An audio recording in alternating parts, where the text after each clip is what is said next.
Heu ku jela hut shqiptare, me vargë malet moshatare, zanje në porte e paskeruvet, qysh preje gjeto bashe mujit. Në mars të vitit 1913. Akti i parë që ka bë shteti grek. Thret në një takim të gjithë krerët e çamërisë. 72 prej tyre. Kryesisht të familjeve të mëdha. Se ata ishin që e mbanin vendin. Dhe i thret në një takim me autoritetet e reja greke, dhe kemi për herë të parë atë që quhet masakra e Projit të Selanit. I therrën të 72. I thirrën për bisedime dhe I thirrën për bisedime, pra ne me autoritetet, i morën gjithë kapot ku ishin kokat, 72 prej tyre, dhe i therrën në atë që quhet masakra e Projit të Selanit. Ne kemi bërë shumë aktivitete dhe dokumente për këtë gjë. Pse? Për ta lënë çamërinë pa kokë, pra pa udhëheqës. Ky zonë që brenda çamërisë aty ku i thirrën apo vend tjetër? Brenda çamërisë po flasim për Projin e Selanit. Dhe njihet masakra e Projit të Selanit. Për ta lënë çamërinë pa kokë, pa udhëheqje. I thirrën dhe s'ran dakord dhe pastaj apo i thirrën qëllimisht? I thirrën dhe i vran rrugës, më thon. I zum prit në Projin e Selanit dhe afër dhe i vran të tërë të programuar. Po stili, sepse me këtë duhet të them që masakra dhe genocidi ishte me shqiptarët e çamërisë është i fundit ky 44-s. Pra arritën ta deportojnë dhe ta vrasin gjithë popullsinë. Po fillon 30 vjet përpara. Kjo është 13-a. Jemi që në 13-ën. Pas kësaj, aty çamëria në atë kohë banohej 90% nga shqiptarë dhe kishte hebrej, kishte egyptian, ku dijon se çfarë. Grek nuk bëhej fjalë. Pas kësaj ishte një popullsi e cila ishte e pasur dhe pasuria ishte në dorë të shqiptarëve të çamërisë. Dhe ata bëjnë atë që i quajtën reformë agrare.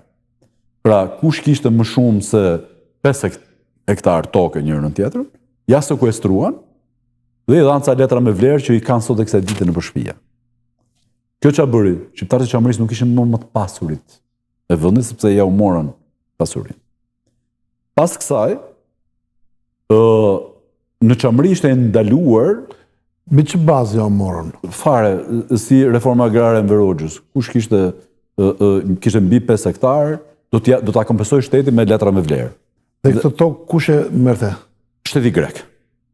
Sot e kësaj dite i kanë nëpër shtëpia, i kanë parë unë këto që i dha shteti grek që do kompensoheshin. Me lekse, me thonë, me para. Po shteti grek këto toka me djenin tuaj i ka lënë tërë tani apo i ka përdorur? Do vi më vonë. Po. Jemi në, pra tani jemi në vitet 1913 deri në 23. Në atë periudhë në sa i merrte? I merrte Tjetëson të pronësinë. Tjetëson të pronësinë. Dhe i thotë do t'jap letra me vlerë, po, edhe që si morën asnjëra. Si ato të 90-s, sa 90-s. Tani, ndërkohë ishte ndaluar në çamëri identiteti kombëtar. Pas kishte shkolla shqipe, ndaloi flamuri shqiptar, ndaloi që thonë që ishin shqiptarë. Dhe i thonin vazhdimisht që ky nuk është vendi juaj, ikni tani. E kemi marrë ne. Dhe ka disa shpërngulje të shqiptarëve të çamërisë. Edhe në 13-ën kanë ardhur në Shqipëri. Me reformën agrare, nga viti 1913 deri në 22-23, ata bën shpronësimin nga pikpamja e pasurive të çamëve.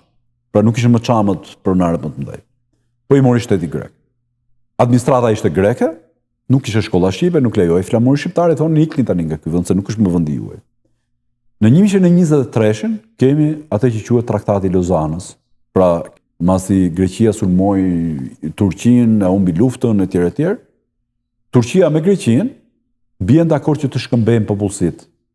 Pra, popullsitë turke, le të themi, apo muslimane që ishin në Greqi, do të shkonin në Turqi. E kemi dëgjuar disa herë këtë. Është shumë e rëndësishme kjo. Jo.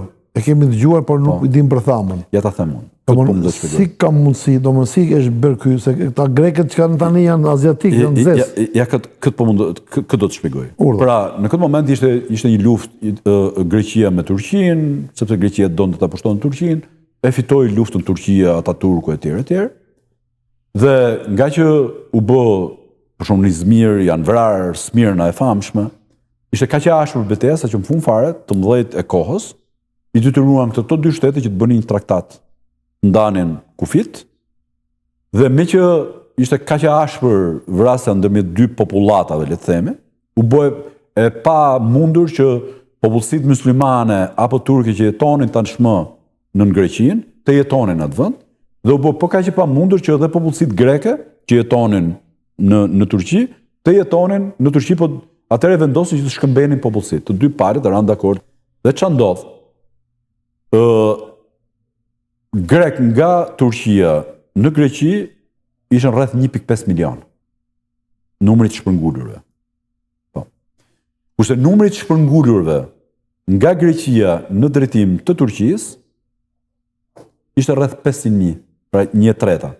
Por të dy vendet kishin marrë përsipër që të pagunin shpenzimet në mënyrë reciproke. Pra, këta do sistemonin 1.5 milion, këto i ra Turqisë më pak të sistemonte 500.000. Atëherë ç'a bën grekët? I quajtën dhe çamët, i quajtën turqë dhe musliman. Dhe duke i shtruar presion, i iknin se s'është vendi juaj, i detyruan një pjesë të shqiptarëve të çamërisë, i merrin me vapora dhe i çonin në Turqi. Jetojnë sot e kësaj dite në zonën e Izmirit, dhe unë para 7 vjetëve kam shkuar për herë të parë, dhe në zonën e Izmirit kemi shoqatën Çamëria në Izmir. Pra i kam gjetë mas 99 vjetësh. I kam gjetë mas 99 vjetësh ata. Unë kam shkuar atje dhe kjo është i kënaqësi personale. Pra dy palët e shqiptarëve të Çamërisë po takoheshin bashkë mas 99 vjetësh. Dhe në momentin që unë i jap dorën një hizretit, një buri moshuar shumë interesant, rri gjithmonë me një kollare me shqiponjë, edhe i them një qish vajte Xhixho, pra flasim të dy çamshe, dhe pastaj kemi kërcyer vallën Çamiko, ma let ta them. Ta them deri në fund. Pra, unë shkoj në Turqi, mas dija që ty nga kjo histori që po tregoj, shkoj atje i gjej, kryesisht fillimisht erdhi një tuf me burrat moshuar, se ata i kishin sensibilitetin, dhe gjëja parë jetën qish vajte Xhixho, qish je, dhe im kthehet po çamshë mua. Pastaj vuni muzikë nga qefi që po takoheshim dy palët mas 99 vjetësh, dhe e fillon vallën të dy, dhe impresioni im ishte ky, që koha kishte ngel në vend. Pra ne flisnim po prap çamshë dhe ne po kërcenim prap të njëjtën vallë. Pra se sa e fortë është përkatësia dhe identiteti. Këto janë nga kjo kategori. Trashëgimnia në breza e rrugës të identitetit shqiptar ishte në çamët e Turqisë? Ishte. Prandaj po them që mbanin gjuhën, ishin shqiptar, flishin çamshë. Po çamshë është dialekt. Dialekt. Okej, vazhdo. Dialekt i jugut. E kuptoj. Në këtë kohë kemi një mbrojtje par excellence të administratës mbretit Zog dhe të mbretit Zog në lidhjen e kombeve në Gjenezë. Pra Shqipëria proteston dhe fjalimet par excellence unë i kam lexuar të Medi Frashërit, Rauf Ficos, më vonë edhe të Fanolit, të cilët protestonin në lidhjen e kombeve dhe thonin këto nuk janë turq, janë shqiptar. Dhe në një moment bllokohet kjo ikja, po në atë kohë ikën rreth 30.000 shqiptar Çamërisë. Dhe thonë ik, ky është vendi juaj, shkoni aty në Turqi.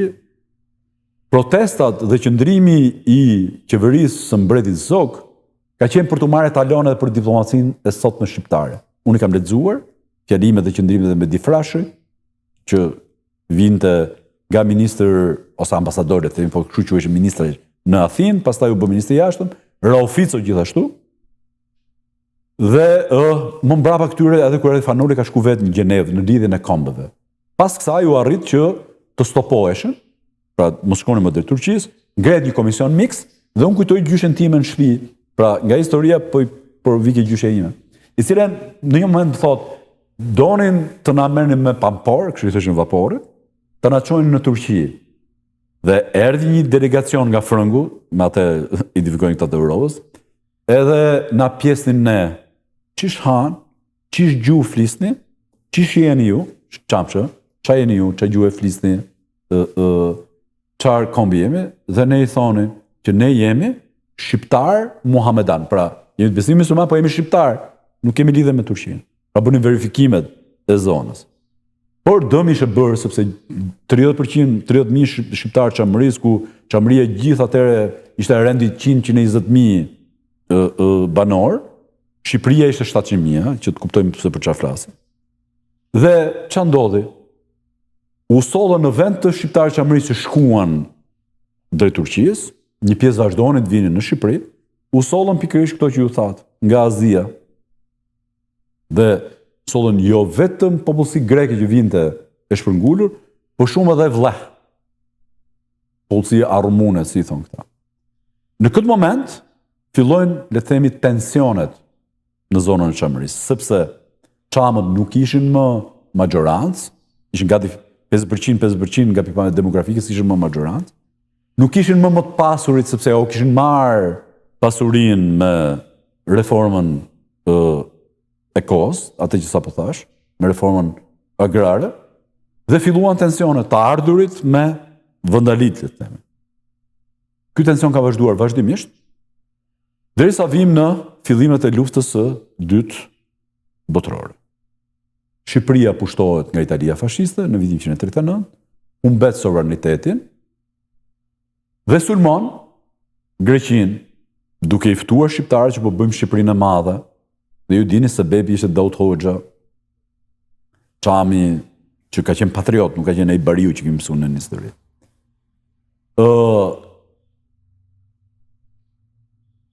Në këtë moment e ftojnë dhe popullsinë çami që të bashkohet me Italinë, edhe shqiptarët që u bën edhe batalionet. Shqiptarët nuk e bën këtë gjë. Italia humbi luftën me Greqinë. Dhe kemi në moment që Italia e shpall luftë Greqisë, kemi jonë e famshme greke, që çuditërisht e festojmë dhe ne në Shqipëri. Por gjithë ne shqiptarët harrojmë se si me 7 prill 1939-s, e vetmja qeveri në gjithë Europën që përshëndeti pushtimin e Shqipërisë nga Italia fashiste, ishte qeveria e Metaksait. Pra i tha po pushtimit, sepse traktati fshet Titani Venizelos, ministrit Greqisë dhe Italisë, ishte që do ta ndanin Shqipërinë përgjys. Jugun do ta merrte Greqia, Shqipërinë e mesme dhe Vlorën, Sazanin do ta merrte Italia. Pra ai pretendoi që shumë mirë që e morët ju se do e ndajmë bashkë. Mas një viti e psoi vetë. Tani shqiptarët harrojnë ponë e Greqisë që të pushtojë Shqipëria në vitin 1939 dhe festojnë çdo vit në Bularat jonë e Greqisë për Italinë fashiste. Deri këtu jemi filantrop neve, më thojtë. Në këtë moment, grekët kishin shumë frikë që popullsia çame do bashkunonte me italianët. Dhe të gjithë burrat çam nga 17 deri në 70 vjeç, arrestohen dhe internohen në iqrit e Greqisë. Pra ishin, edhe po donin ishin në pamundësi. Ke idenë se ka qenë kjo shifër? Ka qenë mbi 7.000 burra, të cilët kanë qenë internuar në iqrit e Greqisë, Hiros e këtë të tjerë. Dhe u liruan kur Gjermania pushtoi Greqinë. Po mos harrojmë që shumë interesant. Gjermania hyri në Greqi, trupat greke vazhdonin mbeteshin në territorin shqiptar. Se siç e bën në 113 dhe 14, që arritën, morën Korçën, Gjirokastrën, masakruan Panaritin edhe atë zonë dhe rinin aty dhe shpallën qeverinë e krajinën Republikën e Vorë e Epirit për ta bërë fakt. Pra këtu ka grek, mbaroi historia. Ashtu donin të bënin dhe në fund e luftës dytë botërore. Pra rinin në kufi, sepse vërtet e mundën Italinë, po hynë në territorin shqiptar. Në Gjirokastër, në Korçë, në flamurin shqiptar, ngretën flamurin grek, pra gjithmonë vazhdonte historia e Vorë e Epirit. Nëse, në këtë kohë fillon lufta partizane në Greqi ashtu siç ishte edhe në Shqipëri, dhe shqiptarët e Çamërisë, ndryshe nga demagogjia, kryen 2 bataliona.